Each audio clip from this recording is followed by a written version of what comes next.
गुरु रविदास जी की अंतिम यात्रा और पदचिह्न की कथा कहा जाता है कि गुरु रविदास जी का देहावसान रहस्यमयी रूप से हुआ। वे एक दिन अचानक अंतर्ध्यान हो गए और उनके स्थान पर सिर्फ उनके पदचिह्न फुटप्रिंट्स रह गए। यह मान्यता उनके दिव्यत्व और ईश्वर से एकाकार हो जाने की प्रतीकात्मक व्याख्या है। यह घटना वाराणसी बनारस से जुड़ी मानी जाती है, जहां उन्होंने अपने जीवन का अंतिम समय बिताया। गुरु रविदास जी का बचपन और संघर्ष। गुरु जी का जन्म एक तथाकथित नीची जाति में हुआ था। उनके माता पिता चमड़े का काम करते थे, परंतु गुरु रविदास बचपन से ही सत्य, करुणा और भक्ति की राह पर चलने लगे।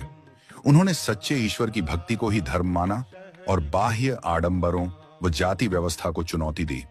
इस वजह से उन्हें कई बार ब्राह्मणों और सामाजिक व्यवस्था के विरोध का सामना करना पड़ा।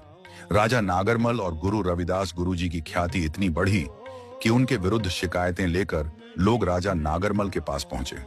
कई बार गुरु रविदास जी को उनके दरबार में बुलाया गया, पर हर बार गुरु जी की विनम्रता, गहन ज्ञान और चमत्कारी घटनाओं से राजा प्रभावित हुए।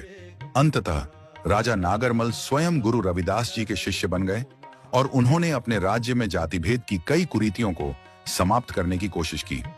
गुरु जी की दीर्घायु। कई परंपराओं में यह कहा गया है कि गुरु रविदास जी ने 126 वर्ष तक जीवित रहकर समाज को ज्ञान, समता और भक्ति का संदेश दिया।